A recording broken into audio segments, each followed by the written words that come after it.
খোদা, আমার ভাই মুফতি মোহাম্মদ আলী সাহেব তরুণ আলেম, অনেক যোগ্য আলেম ছিল, সব আসাদুজায়ে কেরামের প্রিয় ছাত্র। ভাইরা আমার, মৃত্যু অবতারিত জিনিস, টাইম আসলে কেউ রক্ষা করা সম্ভব না, কোনো সময় কেউ রক্ষা করতে পারবে না। একটা মিনিট আগেও যাবে না, একটা মিনিট পরেও যাবে না।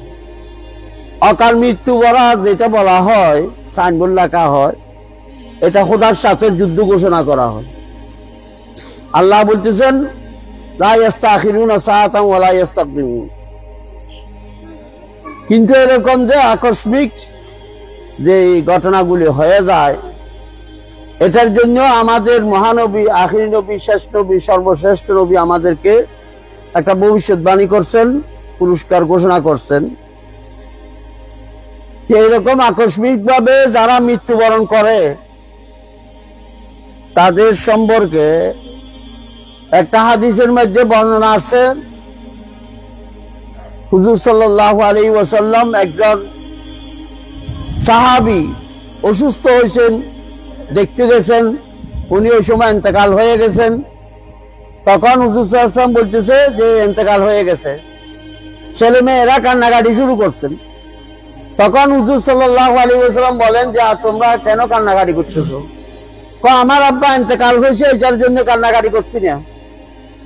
আমার আব্বা তো যুদ্ধের মাঠে শাহাদাত বরণ করবে, এরকম একটা প্রস্তুতি নিয়ে গাঠি বুঝকা সবগুলি তৈরি করে তবলিগের জামাতে যেরকম যায় তৈরি হয়েছে, কিন্তু এখন ঘরের মধ্যে মৃত্যুবরণ করছে। এটার জন্য আমরা মর্মাহত, দুঃখিত, এটার জন্য কান্নাকাটি করতেছি। আমার আব্বা যুদ্ধের মাঠে কেন মৃত্যুবরণ করতে পারলো না, শাহাদাত বরণ করতে পারলো না?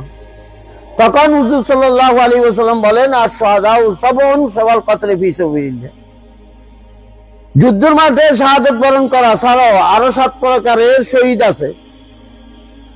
হযরত শেখ হাদিস মাওলানা যাকারিয়া সাহেব রাহমাতুল্লাহ আলাইহি আওজাজুল মাসালিক কিতাবের মধ্যে লিখছেন, যুদ্ধের মাঠে শাহাদাত বরণ করা ছাড়া 50 রকমের শহীদ আছে। আমরা যে হাদিসটার কথা এখানে উল্লেখ করতেছি, আশ-শুহাদাউ সাবউন সাওয়াল কতল ফি সাবিলিল্লাহ, আল্লাহর রাস্তায় যুদ্ধ, আল্লাহর রাস্তায় যুদ্ধের মাঠে শাহাদাত বরণ করা ছাড়া আরো 7 প্রকারের, এই হাদিসের মধ্যে 7 প্রকারের কথা বলছে। আল মাতুনু ওয়াল মাবতুনু ওয়াল গরিকু ওয়া সাহিবুল হাদাম ওয়া সাহিবু জাতিল জাম ওয়াল মারাতু বিজুমঈন। যারা বসন্ত রোগে মারা যাবে, এখন বসন্ত রোগ নাই, বসন্ত রোগ, প্লেগ রোগ, এরকম রোগে মারা যাবে।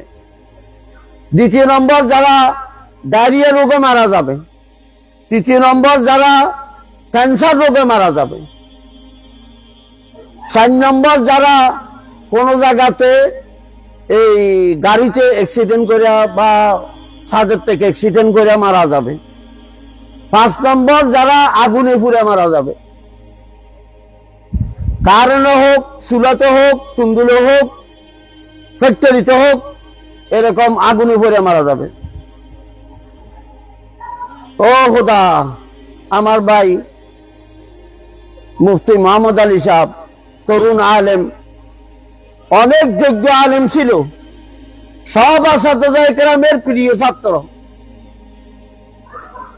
আমরা মনে করছিলাম অনেক আশা ভরসা ছিল, একটা খেদমত করছিল, অনেক যোগ্যতা, 8-10 বছর আমার খেদমতের মধ্যে ছিল, আমার পাশে ছিল।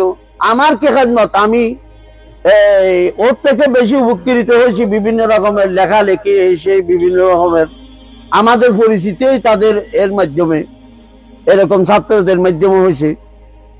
তো আজকে আমাদের থেকে বিদায় নিয়ে নিছেন, আপনারা সবাই এখানে সমবেত হয়েছেন। সবাই আমি আশা করব ওনার যে চিন্তা চেতনা ছিল, একটা মাদ্রাসা করছে, এই মাদ্রাসার দিকে আপনারা খেয়াল রাখবেন। আগেও করছেন, এখনো খেয়াল রাখবেন। এটা হলো ওনার সবচেয়ে বেশি কি বড় কারনামা। ওনার একটা শিশু বাচ্চা হয়েছিল, সেটা মারা গেছে। এখন ওনার স্ত্রী আছে, মা আছে, ভাই আছে, এদের দিকে একটু খেয়াল রাখবেন, বিশেষ করে ওনার স্ত্রীর দিকে একটু খেয়াল রাখলে ভালো হবে। আমাকে এখন নাটকারি মাদ্রাসার একজন উস্তাদ, অনেক বড় উস্তাদ, সিনিয়র উস্তাদ, মুহাদ্দিস বলতেছে, কয় হুজুর আমি তো রাত্রে গভীর রাত্রে খবর পাইছি আপনারা যাইতেছেন, খবর পাই নাই, না হলে আমিও যেতাম। আমার পক্ষ থেকে 1500 টাকা ওনার স্ত্রীর হাতে দিয়েছি একটু।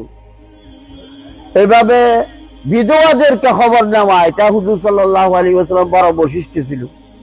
এটা আপনাদের কাছে দায়িত্ব অর্প করা হইতেছে। আর যদি কোনো কথাবার্তায় আমার সাথে যদি কষ্ট হয়ে থাকেন, আপনারা মেহরবানি করে মাফ করে দিবেন। মাফ করে দিচ্ছেন তো ইনশাআল্লাহ? দোয়া করবেন রমজান জাতের জন্য। তার এরকম মৃত্যুর কারণে আরো যেন গ্রামের মধ্যে হাজার হাজার আলেম, হাফেজ, কারি, মুফতি, মুহাদ্দিস তৈরি হয় এবং দেশের জন্য রহমত বাসা নিয়ে আসে। আল্লাহ তাআলা আমাদেরকে সকলকে জাযায়ে খায়র দান করুন। এখন নামাজ হবে।